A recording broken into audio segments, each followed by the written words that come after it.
말씀은 차든지 뜨겁든지.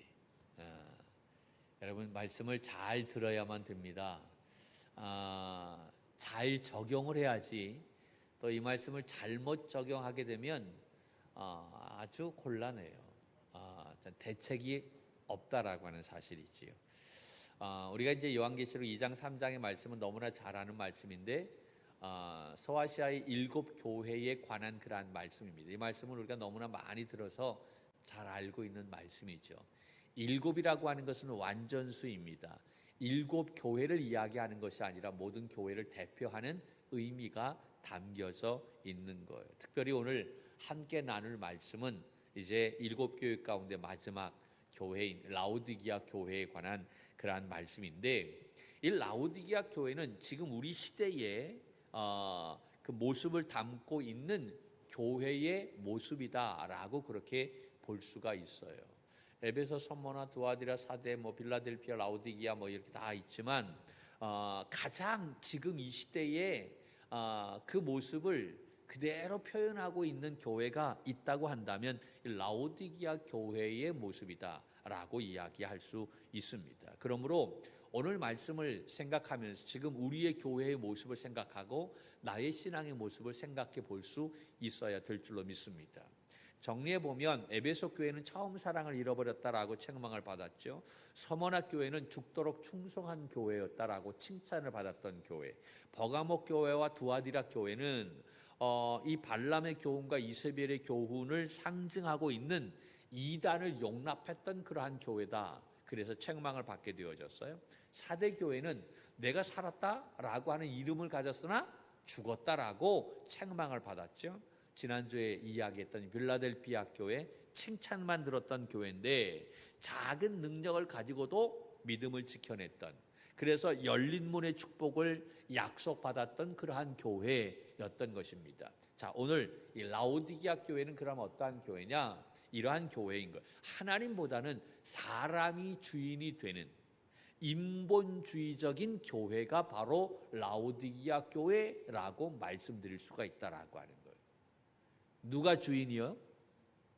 하나님이 주인이 되어야 되는데 그 라오디게아 교회는 하나님이 주인이 아니라 누가 주인이라고요? 사람이 주인이다라고 하는 거예요. 인본주의가 강한 교회였다라고 하는 사실입니다. 자, 라오디게아라고 하는 이 지명의 헬라어는 이 라오디케이아라고 하는 이 말인데 이 말은 두 말이 합성화가 되어졌어요. 합쳐진 말인데 백성이라고 하는 뜻을 가진 라오스라고 하는 이 말과 그리고 다스린다라고 하는 뜻을 가진 디케라고 하는 이 단어가 합해서 이루어진 거예요. 그래서 라오디게아라고 하는 것은 사람이 다스린다라고 하는 뜻을 가지고 있는, 누가 다스린다? 사람이 다스린다.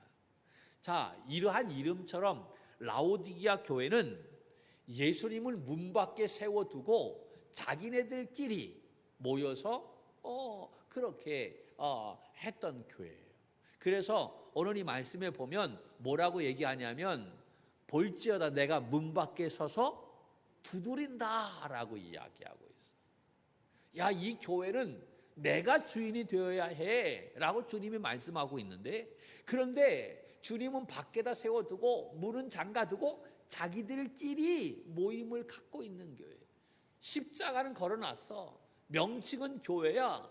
그런데 그 교회의 주인은 하나님이고 그 교회의 주인은 예수님이어야 되는데 예수님이 주인이 아니야. 예수님은 밖에다 세워두고 자기들끼리 모임을 갖고 자기들끼리 교제하고 자기들끼리 자기가 주인이 되어지는 그러한 교회. 그래서 문 밖에서 예수님이 두드린다라고 말씀하고 있는 거예요. 여러분, 교회는 사람이 중심이 아닙니다. 믿습니까? 교회는 하나님이 중심이 되어야 합니다. 그러므로 교회는 민주주의가 아니다라고 하는 거예요. 교회는 신본주의인 것입니다. 우리가 착각해서는 안 돼요. 민주주의, 여러분 교회는 민주주의가 아니다라고 하는 거예요. 그러므로 교회는 회의가 많아지면 안 돼요. 교회는 회의가 많아지는 것이 아니라 교회는 기도가 많아져야 될 줄로 믿습니다. 지난주에 우리는 여름 성경학교 또 학생부 수련을 은혜 가운데 잘 마쳤어요. 여러분, 그런데 항상 행사를 하려면 무엇이 필요합니까? 예? 할렐루야, 기도가 필요하지요. 근데 저 세상 사람들에게 물어봤어요. 행사가 있는데 행사를 위해서 반드시 필요한 게 뭐냐? 그러니까 money래. 행사를 하기 위해서는 반드시 필요한 게 money, 돈입니다. 돈 없으면 행사해요? 못해요. 예를 든다면 이런 거, 여름 성경 학교를 한다면 적어도 100만 원 이상 들어가야 돼요. 학생부 수련회 한다? 100만 원 이상 들어가야 돼요. 그런데 예를 들어서 얘기하는 거야. 여러분 잘 들어. 우리 교회 그런데 지금 재정이 50만 원밖에 없어. 헐. 우리 교회 재정이 50만 원밖에 없는데 여름 행사를 하기 위해서 100만 원 들어가고 학생부 수련회 위해서 100만 원 들어가고 돈이 턱없이 부족한 그런 상황이다. 여러분, 이럴 때 우리가 어떻게 하겠느냐라고 하는. 이 재정의 문제를 가지고 회의해야 될까요? 이 재정의 문제를 가지고 기도해야 될까요? 네? 기도만 하면 돼요? 네. 여러 가지 참 복잡한 생각이 많이 있을 거예요. 여러분, 이 문제를 가지고 우리가 회의만 한다. 그러면 은혜로운 해결책이 나올 수가 없다. 왜냐하면 서로의 의견이 다 다르기 때문에.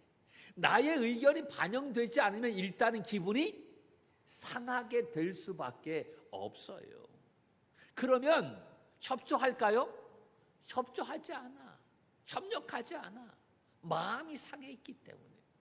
회의 가지고는 이 일이 진행이 안 된다라고 하는 사실입니다. 그러나 이 문제를 놓고 먼저 기도하면 서로 협력하게 되고 격려하게 되고, 할렐루야, 하나님의 지혜를 구하면 그분이 말씀하신 그 말씀대로 순종하며 나아가게 될 때에 여러분 서로 성령의 감동이 있게 되면 서로 후원하게 되고, 할렐루야, 그러면 여러분 그 모든 재정이, 모자란 재정이 채워지는 놀라운 역사가 이루어지게 되는 줄로 믿습니다. 이번 우리 교회의 여름 행사가 바로 이러한 놀라운 축복이 있었던 거예요. 할렐루야. 모든 교우들이 다 참석하고 헌신하고 도와주고 함께하는 놀라운 은혜가 있게 된 줄로 믿습니다. 그래서 정말로 말로 다 할 수 없는 성령의 놀라운 역사가 이번 여름 행사 가운데 있게 되어졌던 거예요. 그것은 바로 무슨 힘이었냐? 기도의 힘이었던 거예요. 여러분, 교회는 하나님이 우선이 될 때에 놀라운 역사가 일어나게 되는 줄로 믿습니다. 할렐루야. 그러나 그것을 무시하고 사람 중심으로 회의하고 의논하고 물론 좋지요. 그러나 그렇게 해서는 이루어지지 않는다라고 하는 거예요. 오늘 우리가 함께 나눌 라오디게아 교회의 모습이 하나님 중심이 아니었다라고, 사람 중심이었다라고 하는, 그래서 주님의 책망을 듣게 되어졌던 것입니다. 여러분, 소아시아 7교회 가운데 서모나 교회, 빌라델비아 교회는 책망이 없이 칭찬만 들었던 거예요. 그런데 이 칭찬만 들었던 교회가 여러분 어떠한 교회느냐? 가장 가난한 교회였어요. 가장 핍박이 많은 교회였어요. 그런데 그러한 교회가 가장 칭찬 많이 들었다라고 하는. 그런데 책망만 들었던 교회, 여러분 라오디게아 교회 4대 교회, 정말 문제 없었던 교회예요. 외부에 공격 없었어요. 경제적으로 돈이 엄청나게 많았어요. 부자였어요.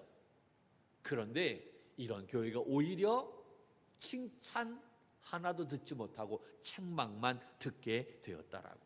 물질적인 부여가 오히려 영적으로 가난하게 된, 빈곤하게 되어지는 모습이 되었던 것을 볼 수가 있어요. 여러분 17절 말씀을 한번 볼까요? 오늘 말씀 17절 뭐라고 얘기하고 있습니까? 같이 보죠. 시작. 내가 말하기를 나는 부자라 부유하여 부족한 것이 없다 하나 내 곤고한 것과 가련한 것과 가련한 것과 눈먼 것과 벌거벗은 것을 알지 못한다. 라오디게아 교인들은 나는 부자다라고 얘기하는, 나는 부자다. 할렐루야. 나는 많은 것을 가지고 있다. 그런데 주님이 뭐라고 얘기하냐면, 야, 너 부자 아니야. 너 너무 곤고해. 가난해. 너 눈 멀었어. 벌거벗었어. 그런데 내가 그것을 알지 못해. 라고 그렇게 안타깝게 얘기하고 있는. 물질적인 축복을 받아 풍요롭게 되면 예수 그리스도를 더 잘 믿어야 되는데, 신앙생활 더 잘 해야 되는데, 그런데 오히려 그렇지 못하다라고 하는 거예요. 바라기는 우리가 물질적인 축복을 받아서 여러분 믿음의 거부가 되어져서 예수님을 더 잘 믿는 신앙생활 더 잘하는 믿음의 청지기가 되기를 주님의 이름으로 간절히 축원합니다. 할렐루야. 잘 나갈수록 우리는 더 잘 믿어야 돼요. 그런데 사람이 그래야 못 그래요. 이게 그렇지 못하다. 여러분, 이 라오디게아는요, 소아시아 지역에서 교통과 무역의 중심지였어요. 거기에서부터 북쪽으로 10km 정도 가게 되면 시에라볼리라고 하는 도시가 있어요.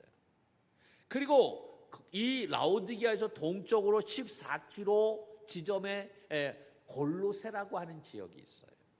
그래서 라오디게아, 시에라볼리, 골로세, 이 굉장히 중요한 이 삼각체를 이루고 있는 모습인데, 왜 이게 중요하냐면 라오디게아는 굉장히 물이 부족한 곳이었어요. 그러니까 물이 부족한 곳이었기 때문에 그 물을 어디에서 끌어왔냐면 이 히에라볼리에서부터 끌어왔고 골로새에서부터 끌어왔다는 거예요. 그런데 이 라오디게아가 교통과 또 모든 문화의 그러한 중심지였다라고 얘기했죠. 라오디게아는 굉장히 돈이 많은 거였어요. 돈이 많은 지역인데, 돈이 많을 수 있었던 이유가 바로 뭐냐면 세 가지 이유인데, 하나는 교통의 중심지였기 때문에 그 지리적인 이 조건을 활용해서 거기에 무슨 사업이 굉장히 발달되어 있냐면 금융업이 굉장히 발달됐어요. 그러니까 은행이 거기 다 있었다라고 하는 거죠.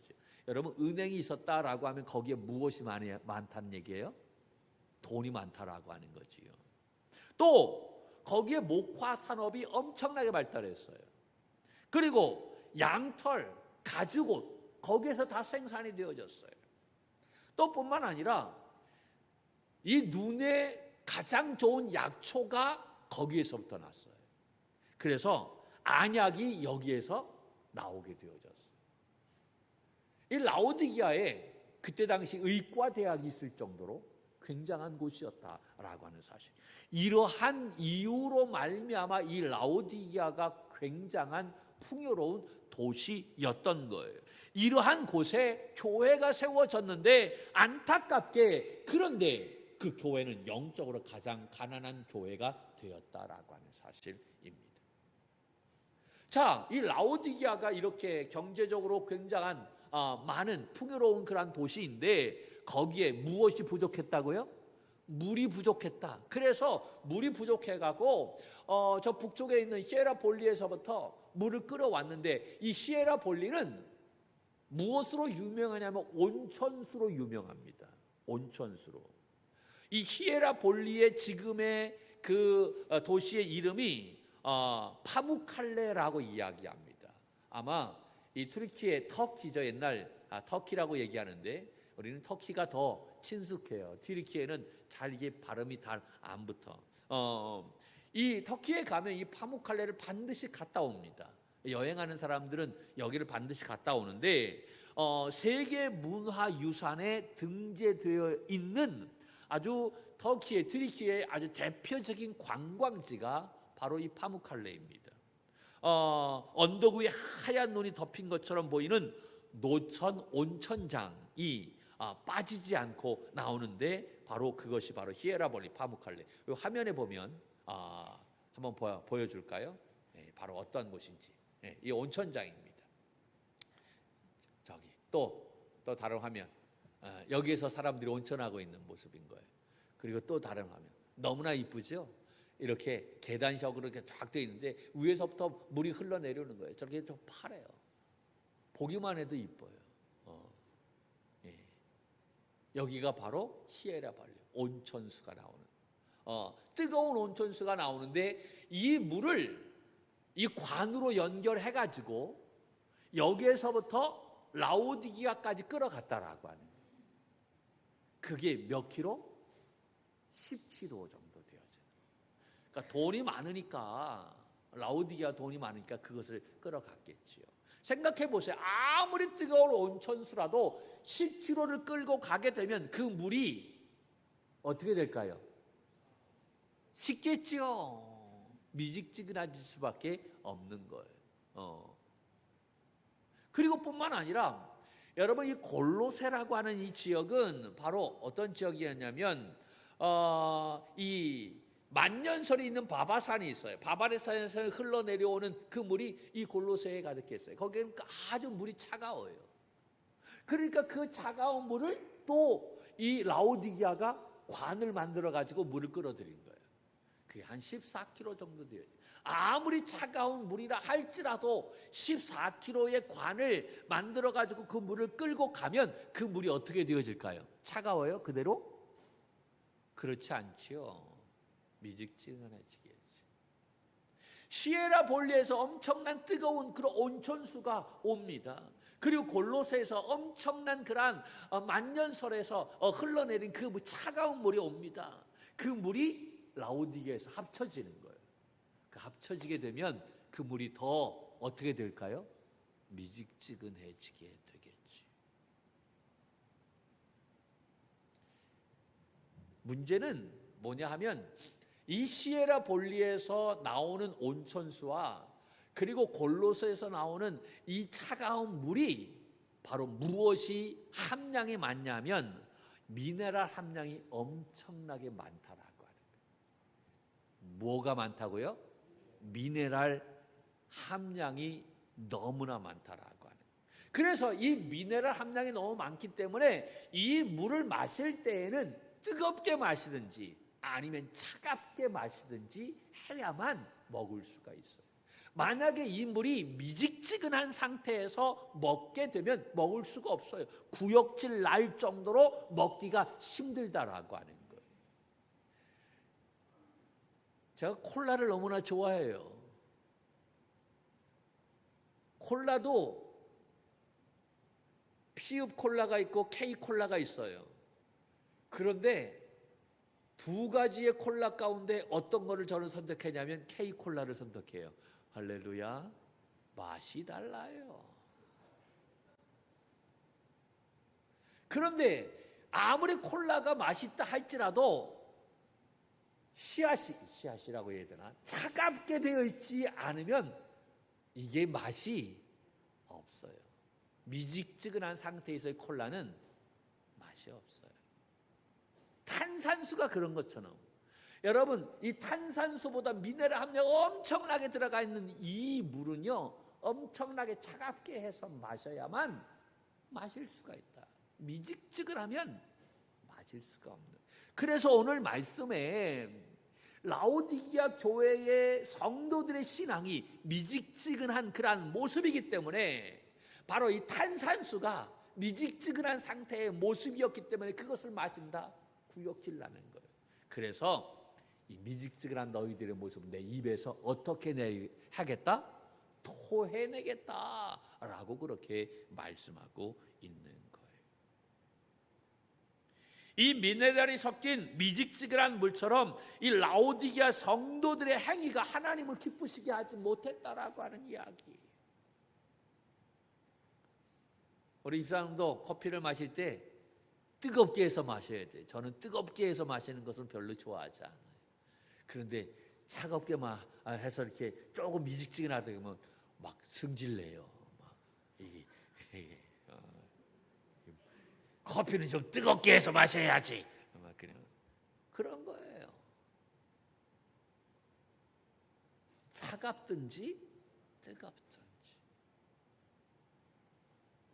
그래야 쓰임 받을 수 있다라고. 여러분, 그렇다면 우리 성도들이 가져야 할 차가움이라고 하는 것이 바로 뭘까요? 하나님의 말씀으로 무장된 냉철한 판단력을 의미하는 거예요. 시브리서 4장 12절 말씀을 한번 볼까요? 시브리서 4장 12절 함께 봅니다. 시작. 하나님의 말씀은 살아있고 활력이 있어 좌우의 날선 어떤 검보다 예리하여 혼과 영과 및 관절과 골수를 찔러 쪼개기까지 하며 또 마음과 생각과 뜻을 판단하시나니. 아멘. 여러분, 하나님의 사람이라고 한다면 좌우의 날이 선 검과 같이 말씀으로 무장한 그 냉철한 판단력을 가지고, 그것을 가지고 세상을 바라보고 또 지금 내가 해야 할 일이 무엇인가를 알아야 한다라고 하는 거예요. 그러한 냉철한 판단력이 없다고 한다면 여러분, 우리의 삶이 분명하지 않겠지요. 문제가 되겠지요. 차가움이라고 하는 것은 우리의 냉철한 판단력, 하나님의 말씀을 가지고 냉철하게 이것을 볼 수 있는 그러한 모습을 이야기하고 있는 거예요. 그런가 하면 우리가 가져야 할 뜨거움이라고 하는 것은 바로 뭐냐?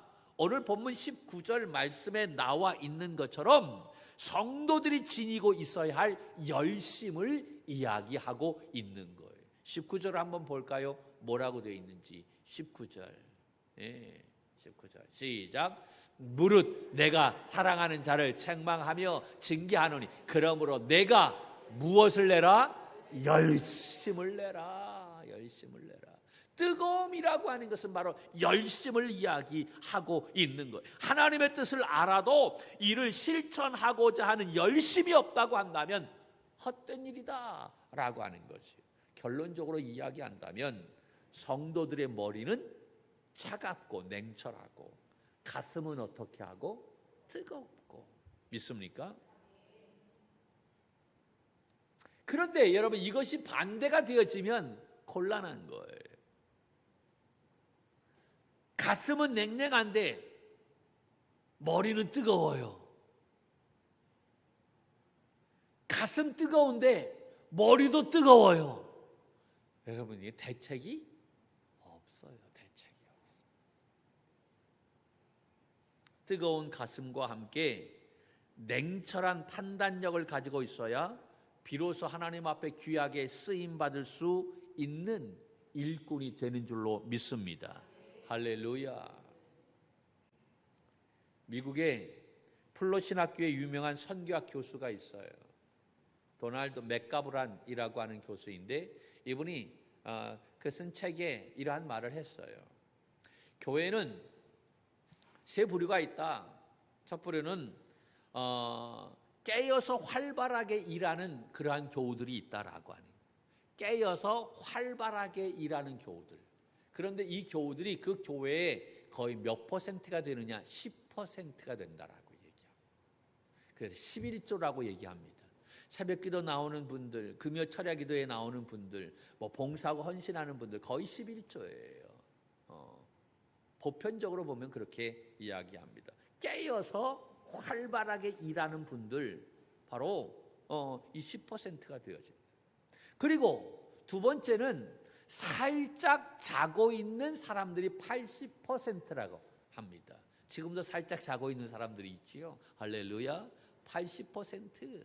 그런데 지금 한 3명이 자고 있으니까, 그러니까 80% 살짝 자고 있는 사람들 80%. 그리고 세 번째는 푹 자고 있는 사람들 10%가 있다라고 하는 거예요. 그러니까 10대 80대 10이라고 얘기. 깨어서 활발하게 이렇게 일하고 있는 사람 10%, 살짝 자고 있는 사람들 80%, 푹 자고 있는 사람 10%. 세상은요 20대 80이라고 얘기하죠. 20%의 사람들이 80%의 사람들을 끌고 간다라고 이야기합니다. 근데 교회는 이 10%의 사람들, 활발하게 깨어있는 사람들이 이것을 이끌어간다라고 이야기해요. 자, 그가 이 맥가브란이라고 하는 교수가 뭐라고 얘기하는, 목회라고 하는 것은 바로 뭐냐? 20%의 깨어있는 교인들과 활기 있게 일을 하라라고 하는, 여기에 집중하라라고 하는 거예요. 그런데 많은 그러한 목사님들은, 많은 교우들이 어디에 집중하냐면 열심히 일하고 있는 이 사람들에게 집중하지 않고, 이 사람들이 열심히 하니까 잠자고 있는 사람들을, 특히 푹 자고 있는 사람들에게 집중하고 있다라고. 이러니까 문제가 되어집니다. 집중해야 할 것은 열심히 일하는 사람들에게 집중을 하라라고 이야기합니다. 그리고 살짝 자고 있는 80%의 사람들을 하나씩 하나씩 깨워라라고 이야기합니다. 이게 중요한 거예요. 하나씩 하나씩 깨워야 되는 거예요. 살짝 자고 있는 사람들. 더 중요한 것이 있어요. 더 중요한 것. 그것이 바로 뭐냐 하면 푹 자고 있는 사람들 그냥 내버려 둬라라고 하는 거예요. 깨우지 말고. 이유가 뭔 줄 아십니까? 이 푹 자고 있는 사람들을 깨우게 되면 그들이 깨어나서 화낸대요. 신경질 낸다라고 하는 거예요. 그러니까 푹 자고 있는 사람들은 내버려 둬라라고 하는 거예요. 그 사람들 깨우지 말아라라고 하는 거예요. 여러분, 우리가 고구마 감자를 이렇게 익힐 때 뚜껑 열어보고 젓가락 가지고 찔러보잖아요. 찔러보고 툭 들어가면 익었어요. 아, 익었구나. 그럴 때 꺼내야 되는 거예요. 그런데 찔러봤는데 안 들어가. 안 들어가면 아, 이거 아직도 익지 않았네. 그리고 어떻게 해야 됩니까? 다시 뚜껑을 닫고 불을 더 떼야 되는 거예요. 뭔 얘기인 줄 아세요? 꺼내면 안 된다라고 하는 거지. 굉장히 공감이 가는 거예요. 공감이 가는 거예요. 어떤 분들이 그렇게 얘기하면 목사님, 저는 여기까지입니다. 그래, 알았다. 거기까지. 미리 선포하는 분들이 있어요. 주일날 예배까지 나오는 것만 제가 하겠습니다. 오케이. 그래. 아직 좀 더 익으면 그냥 익을 때까지 나와야 되겠지. 아마 셀 편성할 때도 뭐 그렇게 말씀하시는 분들이 있을런지 모르겠어요. 좋아요. 많은 숫자가 중요한 게 아니에요. 정말 한 사람이라도 제대로 된 셀 교회를 만들려고 한다고 한다면 저는 괜찮아요.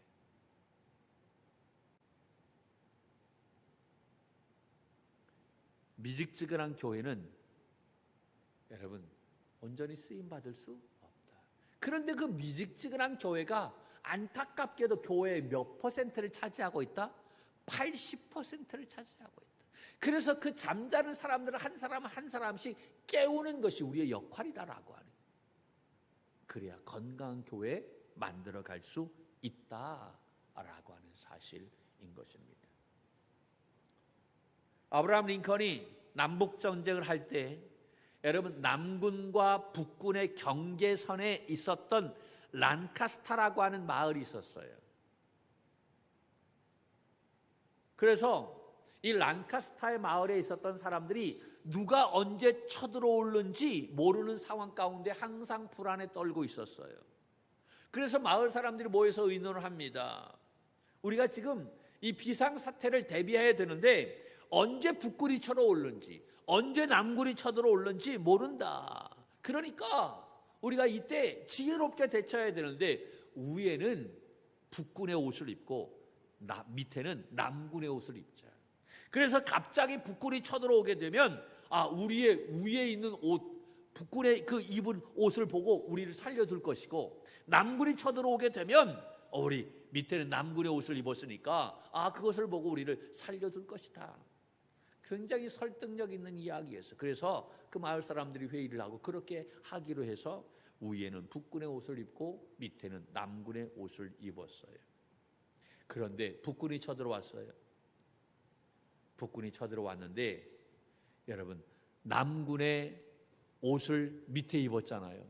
남군의 옷을 밑에 입었다라고 하는 것을 보고 다 죽여버렸어요. 남군이 쳐들어왔어요. 그런데 북군의 옷을 위에 입고 있어요. 그래서 북군의 옷을 입었다고 해서 죽여버렸어요. 이래저래 다 죽였다라고 하는 거예요. 무슨 이야기입니까? 중간은 안 된다라고 하는 거예요. 미직지근한 상태에 있어서는 안 된다라고 하는 거예요. 우리의 신앙도 마찬가지인 거예요. 어정쩡한 모습에 있는 우리의 모습에 대해서는 안 된다라고 하는 것이지요. 여러분 미직지근하다라고 하는 것은 미온적이다라고 하는 거예요. 애매모호하다라고 하는 거예요. 적당하게 신앙생활을 하려고 하는 모습을 이야기하고 있는 거예요. 라오디게아의 교회의 모습이 바로 이러한 모습, 지금 현재 많은 교회들의 모습을 대변하고 있는 거예요. 여러분, 지금 우리들도 적당하게 신앙생활을 하려고 하고 있지 않습니까? 더 이상 더 깊이 들어가려고 하지 않아요. 주일 예배 참석하는 것으로 만족하고 있지는 않습니까? 여러분, 우리가 사랑도요 적당하게 해서 결혼할 수 있어요? 없어요. 요새 썸 타가지고 결혼합니까? 썸 탄다라고 하는 말을 이렇게 많이 하는데, 여러분, 썸 타가서는 그 썸 탄다라고 하는 것은 그게 이것도 아니고 저것도 아니다라고 하는 거예요. 제가 썸만 탔다고 하면 저 사람을 내 아내로 맞이할 수 있었을까요? 할렐루야. 얼마 전에 그 옛날 교회 제가 가르쳤던 제자지요. 그 친구를 만났어요. 그 친구가 다른 목사님들 앞에 얘기했어요. 우리 집사람이 그때 당시 그 교회에서 킹카였다는 거예요. 제일 잘 나갔는데 목사님이 채갔다는 거예요. 그래, 내가 채갔다. 그런데 여러분, 썸만 타서는 되겠느냐라고 하는 거지. 뜨거운 마음을 가지고 사랑해야 되는 것 아니겠어요? 미쳐야 미치게 되는 거예요. 할렐루야. 적당하게 미온적으로 미직지근하게 해서는 여러분, 우리가 얻을 수가 없다라고 하는 사실입니다. 그래서 오늘 19절 말씀에 뭐라고 얘기하면, 다시 한번 이 말씀을 볼까요? 19절 말씀 시작. 물은 내가 사랑하는 자를 책망하여 징계하노니 그러므로 내가 열심을 내라, 회개하라. 아멘. 할렐루야. 미직지근하게 미온적으로 적당하게 신앙생활 했던 것을 어떻게 하라고요? 회개하고, 그리고 어떻게 하라는 얘기예요? 열심을 내라라고 하는 거예요. 열심을 내라. 미직지근한 그 상태에 머물러 있지 말고 좀 더 열심을 내라고 하는 거예요. 그렇게 하면 어떻게 하시겠다라고 이야기합니까? 21절의 말씀인 거예요. 21절 볼까요? 시작. 이기는 그에게는 내가 내 보좌에 함께 앉게 하여 주기를, 내가 이기고 아버지 보좌에 함께 앉은 것 같다. 아멘. 할렐루야.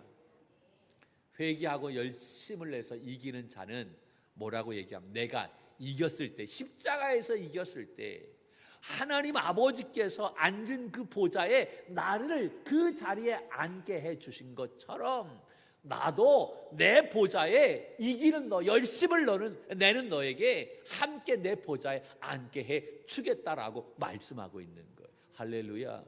이것보다 더 놀라운 축복이 어디 있겠어요? 주님이 앉은 그 보좌에 함께 해 주시겠다라고 하는데, 여러분, 미직지근한 모습이 아니라 다 열심을 내서 어떠한 어려움도 이겨내고, 그래서 그 주님의 보좌에 함께 앉을 수 있는 우리 믿음의 종들이 될 수 있기를 주님의 이름으로 간절히 축원합니다.